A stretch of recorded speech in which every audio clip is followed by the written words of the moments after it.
Hello, I didn't think I'd have to do another one of these videos, but I do. Sadly, I found out that our window run channel, so that's what the rubber felt piece that the window travels through from the bottom of the door across, all the way up the frame, across the frame, and of course up the other side. It looks like this.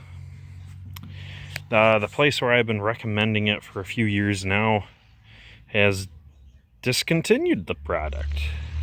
I don't know why.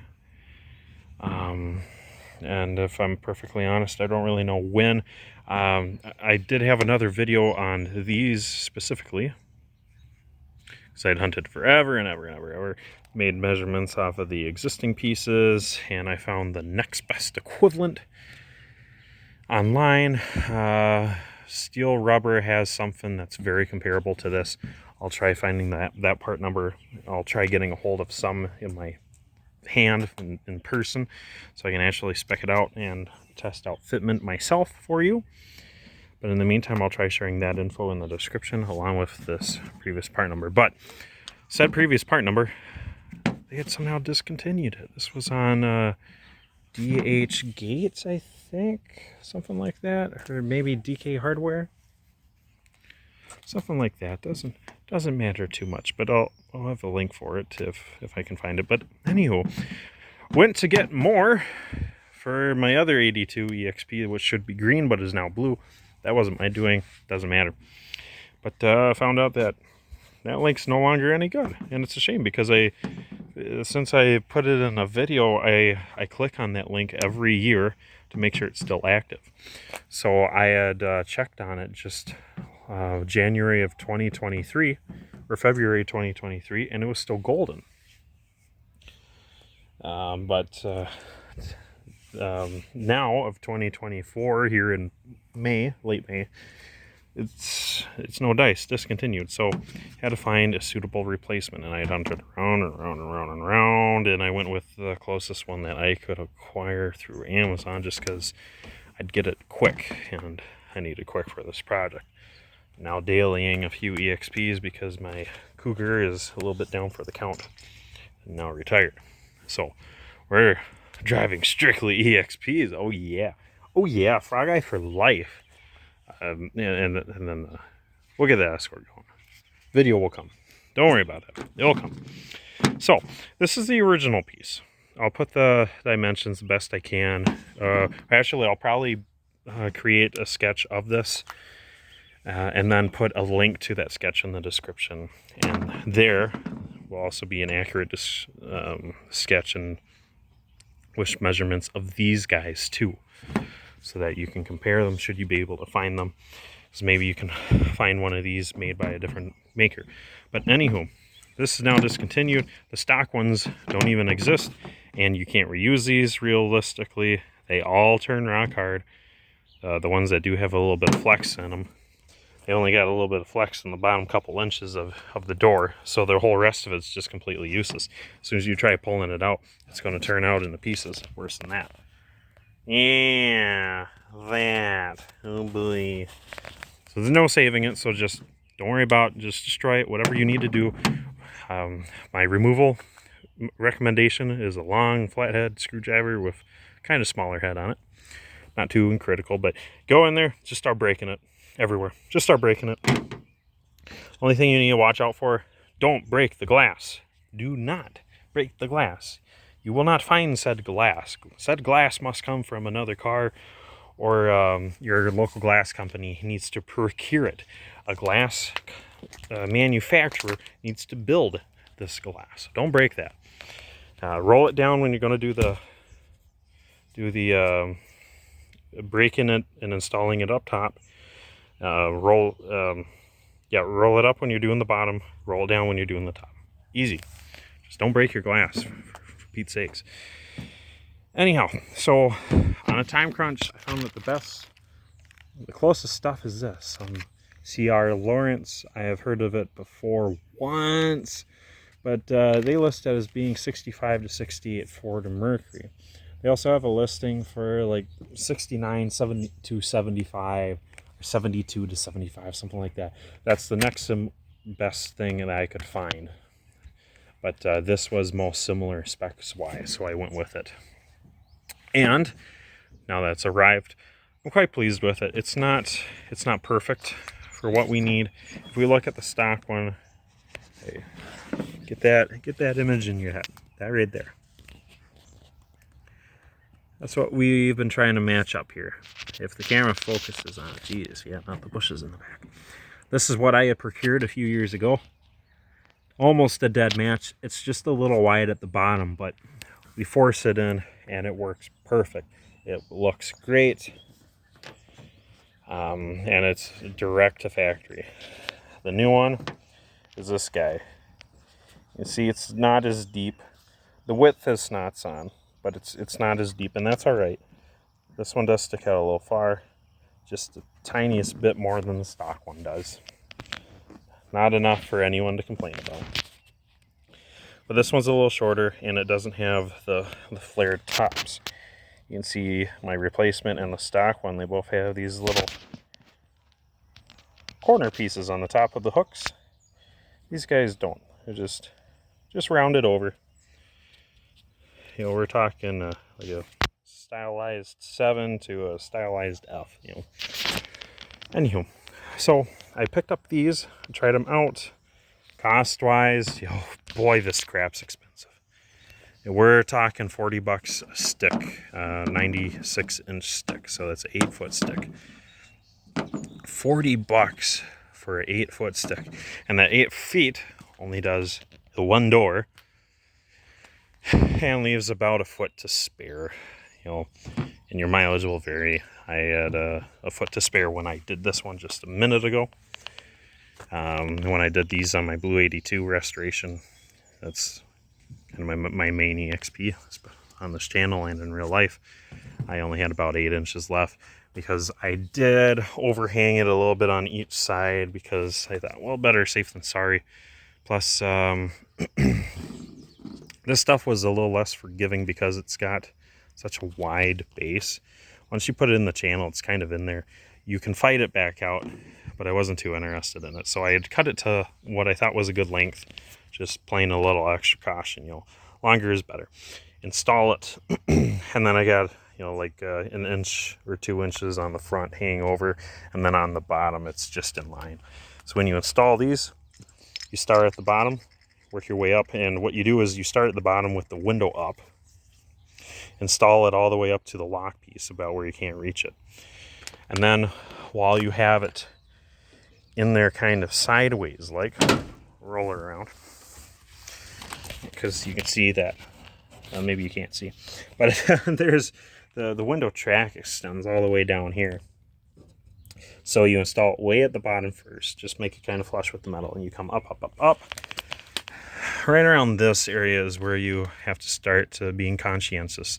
So if you imagine, this has been in here this whole run, but right about where my thumb is, you don't want it in the channel. You want it sticking out, and you want it to, as it's sticking out, kind of curve at you some, or away from you.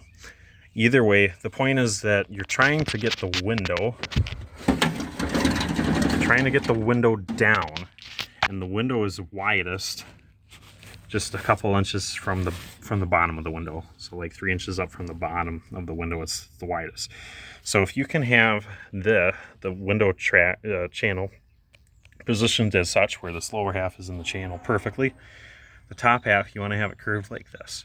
So that way when you roll the window down, you're putting the window, that's the part of the window that's going to actually sit in this channel and physically touch it, will end up being, I'll show you all the way down here. It's really hard to see for you guys in there, but you can see a gap between the glass and the channel.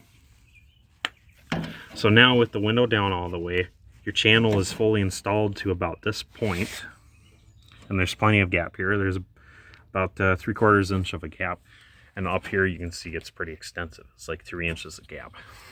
So at this point, with the window down all the way, you can finish installing this all the way up the frame, finesse your corner however you need to, details later. Keep going. This is the easy corner. Keep going. This is the kind of the second easiest corner. This 90-degree one, or almost 90 degrees, pretty hard. And then once you have it about here, this is where you need to figure out how much you need to cut off. So you can see it only goes down about 12, 14 inches from this little corner crux here. You can see through this pocket here. That's all the farther down you need to go. You don't need to go past that at all. So don't. Because what's going on is up here, you can see that this track, it flares out, gets pretty wide. That way it's pretty accommodating for your window channel. But also so that it catches the window itself.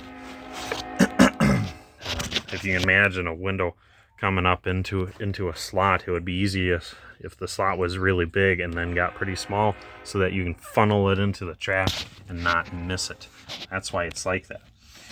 Now the problem is, if you hang down too far below this, your track's just going to flop floppity flop, and your window can come up, kind of get between your rubber channel and then the metal track, the channel retainer frame, whatever you want to call it. Gets between that, actually peel off your channel all the way up, and then it won't go up all the way because it's now folded over, keeping the window from going up. Nightmare. So you just kind of take that precaution. As far as that hard corner goes, okay, so no matter how you do this and it doesn't matter what brand of window channel you use. Let's close this kind of stuff. Get rid of it. It's going to try and pinch right here, and it depends. Sometimes you're lucky and it flares out, but for the most part it flares in. So what you have to do is just accept it. Okay, if you want, if your channel is a little shorter like this, just know that's going to fold in. There's not much you can do about it, because you do want it kind of up in that channel as tight as possible. If it's hanging down too far, when you roll up this window, you can see it's got a sharp edge. It's going to stick it up in there, and that means that your channel is going to work itself up from one of the two directions to fill that void. So you need it in there as tight as possible. Use a screwdriver or windshield glass installer, plastic trim tool. I'll put some links or descriptions in the description. Finesse that in there. Trim removal tool is handy. Plastic one, so you're not punching holes in these, or be real gentle with something like that. But if your piece is rather tall and is flared out like this, when you put it in here, it will try doing this. It will usually flare out. Sometimes it flares in. But it will, with the taller stuff, it'll never fit in here perfect like this thinner stuff is. So you just need to get it in there, and then the first many times you use your window, just roll it up in there. Use your finger to help make sure that that glass is getting inside of it and not trying to fold over your flaps. If anything, you want them pushing out, not in. You don't want the glass getting between the metal channel and your rubber channel. That's bad. Because however you have it sit, that's the way it's going to set. If you close this up so that this is folded in, it's going to stay like that forever. But if you can get your finger in here, help it close the first, let's say 12 to 20 times is all it takes, and that's on a very finicky one. So we close it like this, and we're lucky it went in perfect. First try. But you need to monitor it, and if you have guests in the car using the other side, you need to tell them if they're going to roll the window back up, they need to make sure it feeds in there perfectly. The good news is, like I said, after you've fed it in there 12 to 20 times, it's going to hold that set. It's going to be exactly how you need it for it to close without you dinking with it. Or, and that's assuming you do it like if you're putting these in right away, early spring, late winter. Instead, if you want, you can try putting this off until fall install it right before winter, because if it can sit for a few months with the window closed, it's naturally going to set in the correct position. And then when you pull it out of storage, again, just to double check, help feed it up in there, make sure it sits right. And then if you do that just 3 to 5 times, you'll be good to go all summer, and every year after that you'll be golden. Just trust me on that. But anywho, back to this specific window channel. It is a little shorter height-wise, and it's slightly narrower on the bottom, but it's almost a dead ringer on the bottom to the stock stuff. The only difference is it's just a tad shorter height-wise, and it doesn't have these extra flanges or ears, however you like to call them. So when it's installed, if you remember on my Blue 82, we could actually see the tang of it, the tang of my replacement. This little section will actually overhang. I can show you by sticking this in the other window. Easy peasy. Let's do that down here. We'll keep going down a little further. Stick it in the side window. And you can see, since this has a wider base, it does go in there a little harder.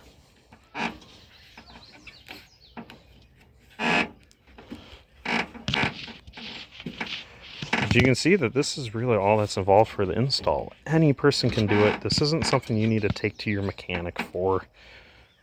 So all you have to do is just get your door panels off, get your armrests off. But here, it looked like such.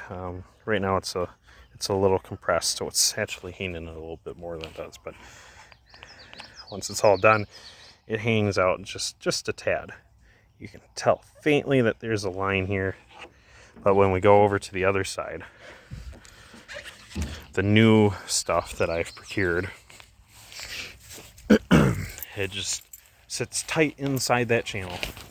Just disappears. You don't even know it's there. Except for in this top shallow corner. You can barely see it. And then same down here, but that really just depends on. Anywho, I'm quite happy with this stuff. I wish it was a little thicker. And again, when I find more, I'll be sure to link them in the description, as well as a link to a PDF or some sort of document where I'll have the list of all of these, and a photo with real life measurements and advertised measurements next to these in a decent drawing, so that you can see the various styles, the various manufacturers and brands, you know, etc., etc. But so far, I'm quite thrilled with these, and you can tell when I close it that it's working, because you get a solid ploof. In a door that doesn't have them, or at a door where they are stock and dying, this is a sound. Listen for the resonating rattle when I'm done here. You hear that plop plop, and it sounds like a snare drum. That's the sound of the glass rattling around in there. And as you drive down the road, this is what you hear, unless you have it all the frickin' way up. Even then, it rattles when you close it, but once you're in the car, you roll it up, and a rattle is minimized. Yeah, otherwise that's it. This is the same stuff that you'll use in an Escort. Escort EXP, it's the same stuff. I have seen photos of people who have used the Fox body weather channel. It's only on select model types, because on a lot of them they're frameless windows. But the ones that do have a frame, that window channel apparently fits very well in these. I've seen one car that had it in here. My only gripe with them is they stick out about half an inch. Because on the Mustangs, my guess is that the frame is a little narrower, but they had designed this weather, this channel to extend down a ways. So that was kind of cosmetic. It was kind of part of the blacked out trim. So it hangs down a bunch. Rumor has it the window doesn't go up all the way because of that. I don't really know. The good news is with the Mustang ones, they do have a hard 90-degree corner over here, and then the rest of it is designed malleable, so it can actually get around this bend and this bend just fine. Story goes also that one's from late 70s, well, maybe I should say early 80s to early 90s F-150s. Apparently those channels fit in here too just fine. But I'm still waiting to get my hands on those. And as much as I'd love to frivolously buy every single type and install them for you, just so you can see how each fits and how they physically measure in front of us, they're just way too expensive for that. $40 some a door. These were $42 before tax per door. So when you do one car, you'll have $80 to $90 just in the window channel. That's not even including the belt molding on the outside or inside. But that is the main thing that keeps your doors and glass from rattling. It also is one of the main things that keeps rain, snow out of your cabin, which is pretty important too. But yeah, it's just too expensive for me to divulge for for only your viewing pleasure. Some of it's for my needs too, you know, because I got to restore a buttload of those, you know, a buttload of these, I should say. But that's just how it goes. And because I'm restoring so many, I wouldn't want to buy just one window channel. I'd really want to buy a pair. The good news with the F-150 stuff is it seems to be about $70 to $80, and that will get you a pair. The only problem is it comes with all these extra trim pieces that you don't need for these. But the real problem is those aren't advertising, you know, the measurements for these, which is frustrating. I can't confirm that they'll fit these, and that's a big deal when they're $40 a pop, or, you know, 80 for a whole freaking set. But I hope this video was useful for you. If you're looking for these, or if you're just curious how to install these, or if you were wondering, should I really start just ripping out all that old rattly hard crap, start installing fresh? Hopefully this persuades you to kind of bite the bullet per se. Order up some nice stuff, stick it in, and you'll be quite thrilled with the results. But anywho, I'm gonna let you all go, and again, keep an eye out in the description of this video and my other one, but also check out the whole playlist that this video is featured in. That goes over all of your window needs. That involves the corner windows, door windows, the belt line scrapers, the window channels, these corner gaskets, windshield removal, install, trim removal install, the for the cars that have them, which are all EXPs, this kind of water trough trim, it is removable, and then everything involving these back windows. I got everything in that playlist except for louvers, which have their own separate playlist. So do watch those. Even if you don't have an EXP, if you have an Escort, check those out. It's the same exact process for all of these, so long as we're talking the appropriate years. And now I am just picking up an 8990 Escort, which apparently have different windshield installment methods, front and rear. Do keep an eye out for that too. For those of you with those cars, a lot of the procedures involving the rear glass and the front glass are just going to be very different. For those of you with smoker windows, keep an eye out too. I'm hoping to someday acquire a smoker window Escort or Lynx, and then we'll have that kind of maintenance and service, repairs, etc. listed there too. But yeah, I'll let you guys go and have a good one.